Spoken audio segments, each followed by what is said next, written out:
جوان سے کہا کہ اے بیٹے کیا آپ کے والد زندہ ہیں؟ اس نے کہا کہ نہیں، وہ شہید ہو چکے ہیں اور میں اسی کا بدلہ لینے کے لیے جا رہا ہوں، شاید اللہ تبارک تعالیٰ مجھے بھی شہادت نصیب فرما دے۔ میں نے کہا کہ آپ کی والدہ ہے؟ تو کہنے لگا یہاں والدہ حیات ہیں۔ میں نے کہا کہ آپ جا کر اپنی والدہ سے اجازت لے لو، اگر اس نے اجازت دے دی تو ٹھیک ہے، ورنہ آپ ان کے پاس ہی رہو گے کیونکہ جنت ماں کے پاؤں کے تلے ہوتی ہے۔ اس جوان نے کہا اے ابو خدامہ واہ، کیا آپ مجھے نہیں جانتے؟ میں نے کہا نہیں۔ کہنے لگا کہ میں تو اس عورت کا بیٹا ہوں جس نے آپ کے پاس سر کے بال کی رسی بنا کر رکھی ہے۔ کیا ابو خدامہ آپ اتنی جلدی بھول گئے؟ میں انشاءاللہ شہید ابن شہید بنوں گا۔ میں اللہ تبارک تعالیٰ کے واسطے آپ سے یہ درخواست کرتا ہوں کہ آپ مجھے اپنے ساتھ جہاد میں لے جانے دو، جہاد میں جانے سے نہ روکیں۔ میں کتاب قرآن پاک کا حافظ ہوں، اس سنت رسول اللہ صلی اللہ علیہ وآلہ وسلم کا عامل ہوں۔ میں تیز اندازی اور گھوڑے سواری کا اتنا ماہر ہوں کہ میرے علاقے میں میرے جیسا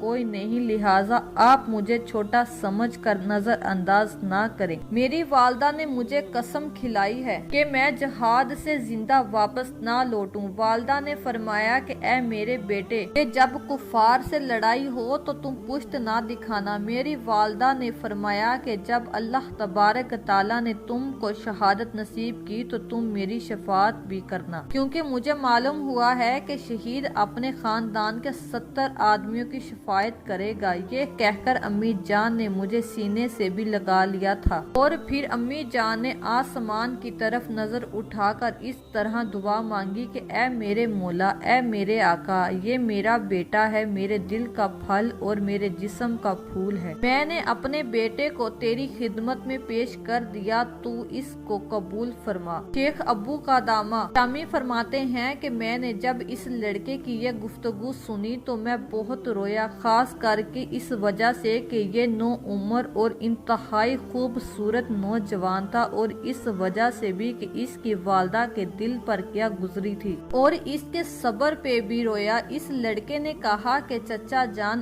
آپ کیوں رو رہے ہیں؟ میں نے کہا کہ تیری والدہ کی وجہ سے رونا آتا ہے، وہ بیچاری تیرے بعد کیا کرے گی۔ خیر ہم آگے بڑھتے چلے گئے، رات کو سفر مکمل ہوا اور صبح روشن ہو گئی۔ لڑکا مسلسل اللہ تبارک تعالیٰ کے ذکر میں مصروف تھا۔ میں نے جب غور سے دیکھا تو یہ لڑکا سب سے زیادہ گھوڑے سواری میں ماہر تھا اور سب سے زیادہ خدمت گزار بھی تھا۔ جتنا ہم لوگ دشمن کے قریب ہوتے جاتے یہ لڑکا ہی اتنا ہی چست بنتا جاتا۔ دوسرے روز دن بھر سفر ہوا اور غروب آفتاب کے بعد ہم کفار کے علاقے میں پہنچ گئے۔ ہم نے وہیں پڑاؤ ڈالا، ہم سب روزے سے تھے، چنانچہ اس نوجوان لڑکے نے ہماری افطاری کا انتظام کیا۔ وہ افطاری کی تیاریوں میں لگا ہوا تھا کہ نیند اس پر غالب آ گئی اور وہ وہیں پر سو گیا۔ سوتے ہوئے ہم نے دیکھا کہ وہ خوبصورت نوجوان مسکرا رہا ہے۔ ہم نے اپنے ساتھیوں کے ساتھ اس سے کہا کہ بھائی ذرا دیکھو یہ نوجوان کیسے مسکرا رہا ہے۔ جب لڑکا نیند سے بیدار ہوا تو میں نے اس سے کہا کہ اے بیٹے کہ ہم نے تو آپ کو ابھی ابھی ہنستے مسکراتے ہوئے دیکھا ہے، کیا ذرا ہمیں بتائیں گے کہ مسکرانے کی وجہ کیا تھی؟ تم نیند کی حالت میں کیسے مسکرا رہے تھے؟ اس نوجوان نے کہا کہ میں نے ایک عجیب خواب دیکھا تھا، اس کی وجہ سے میں ہنسنے لگا تھا۔ وہ خواب گویا کچھ یوں تھا کہ میں ایک سرسبز شاداب پرکشش باغیچے میں کھڑا تھا، وہاں پر چہل قدمی کر کے لطف اٹھا رہا تھا کہ اچانک میں نے وہاں ایک عالی شان محل دیکھا۔ وہ چاندی، زیورات اور موتیوں سے بنا ہوا تھا۔ اس محل کے دروازے سونے کے تھے اور اس محل میں اتنے خوبصورت پردے لگے ہوئے تھے کہ اچانک ان پردوں کو کچھ لڑکیوں نے دروازے سے ہٹایا۔ وہ لڑکیاں چاند کی طرح چمک رہی تھی۔ جب انہوں نے مجھے دیکھا تو سب نے خوش آمدین کہا۔ میں نے خواب میں ایک لڑکی کی طرف ہاتھ بڑھایا تو وہ کہنے لگی کہ جلدی نہ کیجیے، ابھی آپ کا وقت نہیں آیا۔ میں نے سنا کہ وہ آپس میں کہہ رہی تھی کہ یہ نوجوان مرضیہ کا شوہر ہے۔ پھر انہوں نے مجھ سے کہا کہ آپ پر اللہ تبارک تعالیٰ کا رحم کرے، ذرا آگے بڑھے۔ میں کچھ آگے بڑھا تو کیا دیکھتا ہوں کہ اس محل میں ایک کمرہ ہے جو سب سے بلندی پر ہے اور خالص سونے کا بنا ہوا ہے، جس میں ایک سبز رنگ کا پلنگ بچھا ہوا ہے۔ اس کے بائیں سفید اور چمکدار چاندی کے بنے ہوئے ہیں۔ اس سبز رنگ کے پلنگ پر ایک ایسی خوبصورت لڑکی بیٹھی ہوئی تھی۔ اس لڑکی کا چہرہ چاند ستاروں کی طرح چمک رہا تھا۔ اگر اللہ میری نگاہوں کی حفاظت نہ کرتا تو میری نگاہیں چلی جاتی اور میری عقل غائب ہو جاتی۔ پھر جب اس خوبصورت لڑکی نے مجھے دیکھا تو کہا، مرحبا مرحبا، آئیں، خوش آمدین، اے اللہ کے محبوب، آپ میرے لیے ہیں اور میں آپ کے لیے ہوں۔ میں اس کی طرف بڑھنے لگا تو وہ کہنے لگی کہ نہیں نہیں، ابھی وقت نہیں آیا، ہاں کل ظہر کے وقت کا وعدہ ہے۔ مبارک ہو۔ شیخ عبدالخدامہ فرماتے ہیں کہ میں نے اس لڑکے سے کہا کہ آپ نے کیا اچھا خواب دیکھا ہے۔ رات بھر ہم اس نوجوان کے خوبصورت خواب پر تعجب کرتے رہے۔ جب صبح ہوئی تو ہم سب گھوڑوں پر سوار ہو کر سفر کے لیے تیار ہو گئے۔ اتنے میں لشکر کفار نمودار ہوا جو چاروں طرف سے پھیل چکا تھا۔ ہم ان سے سب سے پہلے اس نوجوان نے لشکر کفار پر ایسا حملہ کیا کہ ان میں اندر تک گھستا چلا گیا۔ اس نے کفار کے سپاہیوں کا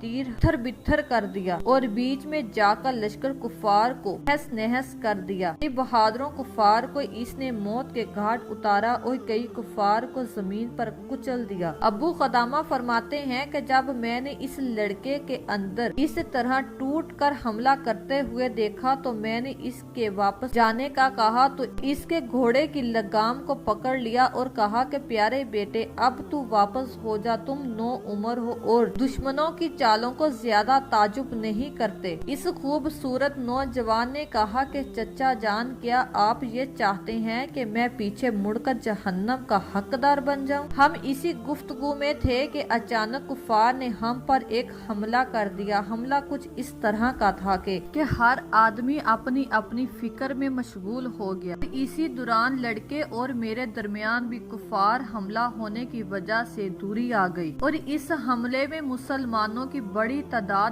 شہید ہو گئی۔ جب جنگ رک گئی نہ زخمیوں کا حساب لگایا جا سکتا تھا نہ شہید ہونے والوں کا حساب لگایا جا سکتا تھا۔ اپنے گھوڑے سمیت شہید کی لاشوں میں گھومنے لگا۔ ہر طرف لاشیں ہی لاشیں تھی اور سیلاب کی طرح خون بہہ رہا تھا۔ شہداء کے چہرے خون و غبار کی وجہ سے پہچانے نہیں جا رہے تھے۔ میں گھوم ہی رہا تھا کہ میں نے ایک زمین پر پڑا ہوا دیکھا جو گھوڑوں کے پیروں تلے روندا ہوا پڑا تھا اور اس کے چہرے اور جسم پر غبار لگا ہوا تھا اور وہ اپنی آخری سانس میں یہ کہہ رہا تھا کہ اے مسلمانوں، خدا کے لیے میرے پاس میرے چچا ابو قدامہ کو بھیج دو۔ میں نے جب اس کی آواز سنی تو اس کے قریب آ گیا تو دیکھا کہ وہ اپنے ہی خون کے حوض میں لت پت پڑا رہا تھا۔ کثرت خون اور کثرت غبار اور گھوڑوں کے کچل جانے کی وجہ سے میں اس کو نہیں پہچان سکتا تھا۔ میں نے اس سے کہا، ہاں میں ابو قدامہ ہوں۔ اس پر لڑکے نے کہا کہ چچا جان، رب کعبہ کی قسم، خواب کی تعبیر سچی نکلی۔ میں اس کے چہرے پر جھک گیا اور پیشانی پر بوسہ دیا اور اس کے چہرے سے مٹی اور خون اپنی چادر سے صاف کرنے لگا اور کہا کہ پیارے بیٹے، مجھے اپنی شفاعت میں